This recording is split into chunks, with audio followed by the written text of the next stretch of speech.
안녕하세요. 4월 17일 수요일 마이드라에 오신 여러분들을 환영하고 축복합니다.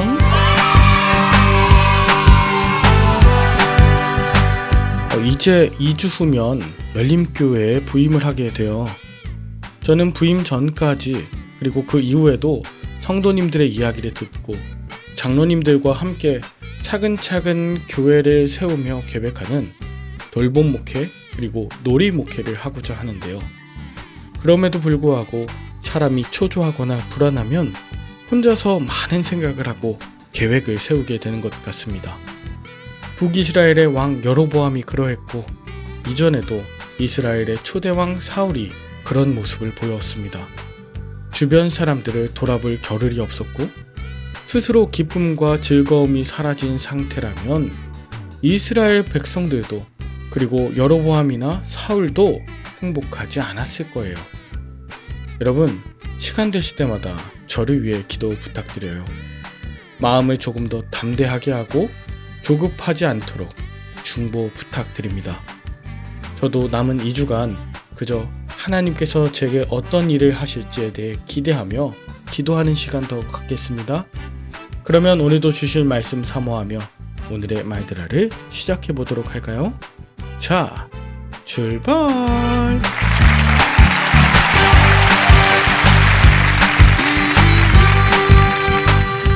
오늘은 열왕기상 13장을 나누도록 하겠습니다. 오늘 본문은 산당을 세우고 그곳에서 분향하는 여로보암에게 하나님의 사람이 나타나 하나님의 말씀을 전했지만 전혀 회개하지 않는 여로보암의 모습이 나옵니다. 본문 1절을 보면 여로보암이 산당을 세우고 제단 곁에 서서 분향합니다. 그때 2절 하나님의 사람이 제단을 향해 훗날 요시야 왕이 산당 제사장을 제물로 바치고 사람의 뼈를 제단 위에서 태울 것이라 외칩니다. 하나님께서 여로보암의 악을 그냥 보고 계실 수 없어서 하나님의 사람을 보내서 경고하고 계시는 거예요. 하나님께서는 여로보암이 말씀을 듣고 이제라도 회개하고 돌이키길 원하셨던 겁니다. 그런데 여로보암은 4절 하나님의 말씀을 전하는 하나님의 사람을 붙잡으라고 명령합니다. 그러자 오히려 그 말을 한 여로보암의 손이 굳어졌습니다.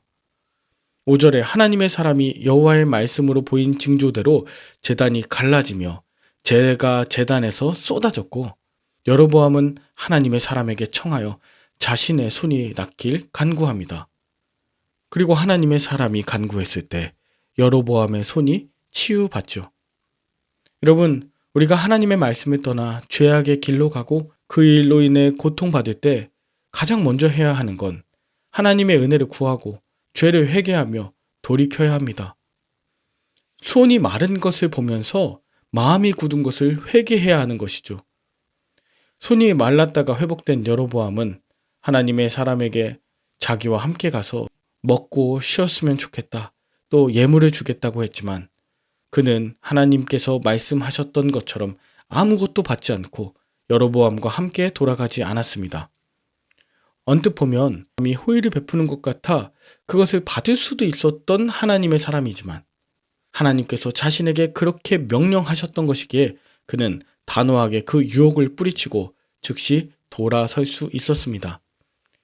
그런데 11절부터는 베델에 사는 한 늙은 선지자가 자신의 아들들로부터 하나님의 사람이 행한 일을 전해 듣고 그를 뒤따라가서 만납니다. 그리고 늙은 선지자도 15절에 하나님의 사람에게 자신의 집에 가자고 청하죠. 16절에 역시 하나님의 사람은 그 늙은 선지자의 청을 거절합니다. 그 역시 다른 이유가 아니었죠. 17절 여호와의 말씀이 내게 이르기를 거기서 먹지도 마시지도 되돌아가지도 말라 하셨기 때문이었습니다. 그런데 안타까운 건 18절에 늙은 선지자가 자신에게도 여호와께서 말씀하셨다고 하면서 그를 속였고 이에 하나님의 사람은 그 늙은 선지자의 집에 가서 떡과 물을 먹었습니다. 늙은 선지자를 영적으로 분별하지 못했기 때문에 결국 하나님의 명령에 불순종하게 된 것이죠.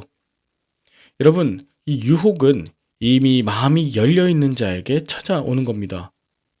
하나님의 말씀으로 가득한 사람은 그 모든 유혹을 단호하게 뿌리칠 수 있고 그것이 시험거리가 되지 않습니다. 하나님의 명령에 반하는 말을 들을 때 하나님께 엎드려 기도하거나 고민하고 생각하는 그 시도조차 하지 않고 하나님의 사람은 그저 속아 넘어갔던 것입니다. 이건 마치 창세기 3장에서 뱀이 하와에게 찾아와 계속해서 그를 유혹했던 것과 마찬가지입니다.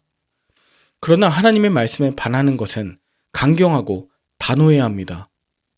말씀을 묵상하고 믿음의 공동체에 속해 있다면 이런 영적이나 유혹이 찾아왔을 때 온전히 분별할 수 있었겠죠. 그저 자신의 사리사욕을 채우려 늙은 선지자의 집에 들어가 호의를 받은 하나님의 선지자는 그 집을 떠나 돌아가는 길에 갑자기 나타난 사자에게 물려 죽었습니다. 신기한 건, 놀라운 건 그 사자는 그 사람과 나귀는 잡아먹지 않고 그 나귀도 도망가지 않는 신기한 일이 벌어졌다는 것입니다. 이것은 하나님의 말씀을 어기고 하나님의 선지자에게 명하신 그 명령을 지키지 않았기 때문에 죽었다는 것을 증명하는 사건이었어요. 이에 늙은 선지자는 결국 자신이 그를 속여 하나님의 말씀을 지키지 못하고 죽은 것을 전해 듣고 직접 그의 시체가 있는 곳으로 갑니다. 그리고 그의 시신을 가져다가 자기 성읍에서 슬피 울며 장사하고 자신의 묘실에 두었습니다. 자신의 잘못 때문에 죽은 하나님의 사람으로 인해 애통하는 것이죠. 늙은 선지자는 자신의 아들들에게 만약 자신이 죽거든 그의 곁에 묻으라고 하면서 자신의 잘못을 회개합니다. 그리고 여호와의 말씀에 베델에 있는 제단과 모든 산당을 향하여 무너지리라 한 것이 반드시 이루어질 것이라고도 말하죠. 하나님의 선지자의 죽음을 통해서 다시 한번 북이스라엘의 멸망의 예언이 성취될 것이라는 겁니다. 마지막 33절과 34절엔 여로보암이 하나님의 사람에게서 경고의 메시지를 들었고 또 그가 하나님의 말씀에 불순종해서 죽은 일이 있었지만 후에도 악한 길에서 돌이켜 회개하지 않았습니다. 오히려 백성의 마음이 유다 베들레헴으로 향하여 자신의 왕권이 약화될까 염려하며 우상 숭배를 계속 고수했죠. 그리고 누구든지 제사장이 될 것을 자원하면 그를 산당의 제사장으로 삼고 산당 제사도 이어나갔습니다. 하나님의 말씀을 전해 듣고 하나님의 사람이 죽었고 다시 한번 그 말씀을 선포된 것을 듣고도 여로보암은 산당을 세우고 우상 숭배하는 일을 멈추지 않습니다. 결국 34절 이 일이 여로보암의 집에 죄가 되어 그 집이 땅 위에서 끊어져 멸망하게 되었다고 하면서 오늘의 본문이 마칩니다. 여러분은 오늘 본문을 통해 무엇을 느끼셨나요? 여로보암이 자기 마음대로 단과 베델의 산당을 세우고 금송아지를 섬기게 한 모든 이들을 돌이키지 않은 것을 보면 어떤 마음이 드십니까?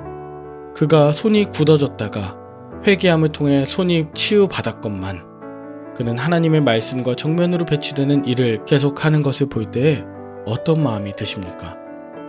내게 찾아온 유혹을 말씀에 순종함으로써 단호하게 끊어낸 그런 경험이 있으십니까?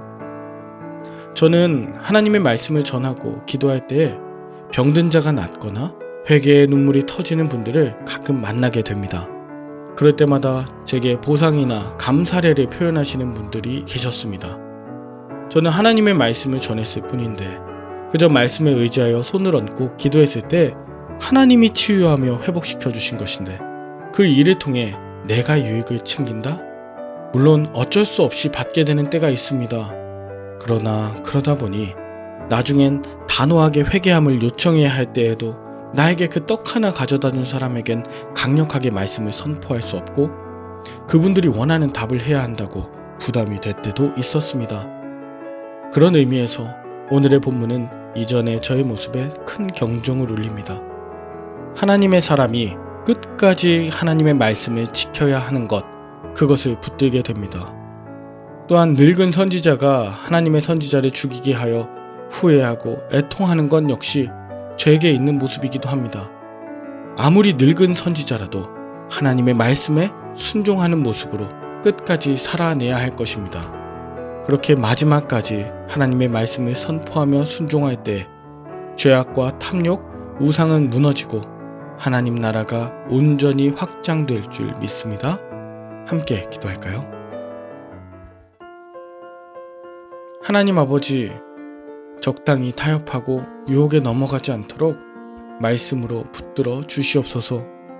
나의 생각으로 하나님의 사람들을 유혹하여 그들이 죄 가운데 쓰러지지 않도록 늙어서까지도 말씀을 붙들고 그 말씀에 순종하게 하옵소서.